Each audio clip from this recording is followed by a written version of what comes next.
Thanks for watching our video today from Healthy Kidney Inc. and our website healthykidneyinc.com.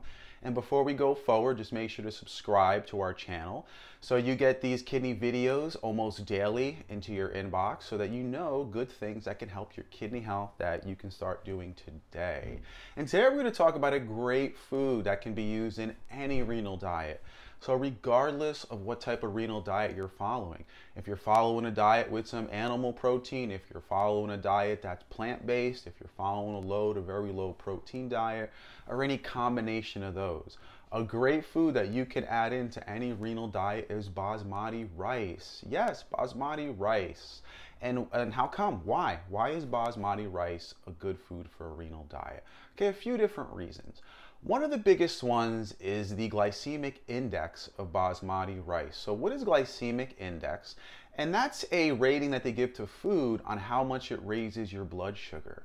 In Basmati rice, unlike most other rices, which are very high glycemic, it doesn't have a high glycemic rating. It doesn't raise the blood sugar as high as other rices. So the blood sugar, the glycemic reading is 50 to 58. Now that has nothing to do with how much it raises your blood sugar. That's related to the glycemic scale.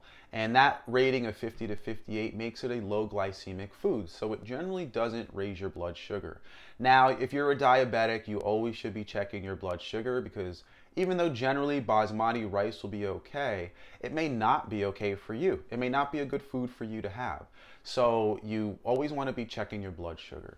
But for any other type, autoimmune diseases, to kidney disease caused by high blood pressure, whatever your situation may be, Basmati rice is going to be okay. All right?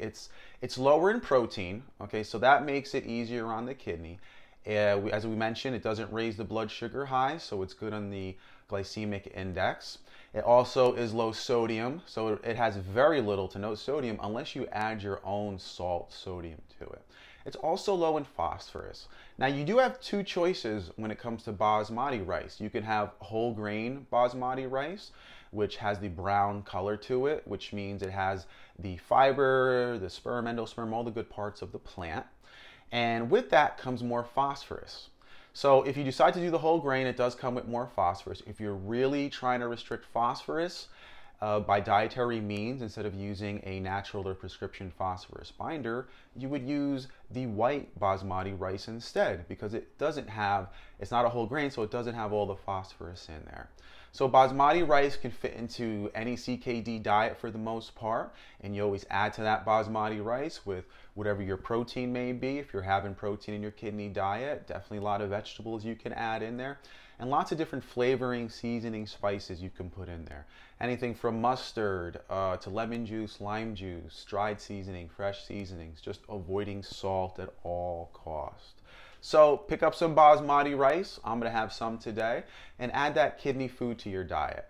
Thanks for watching, everybody. More tips, videos just about daily from our channel here at Healthy Kidney Inc. Thanks for watching, everybody. Bye.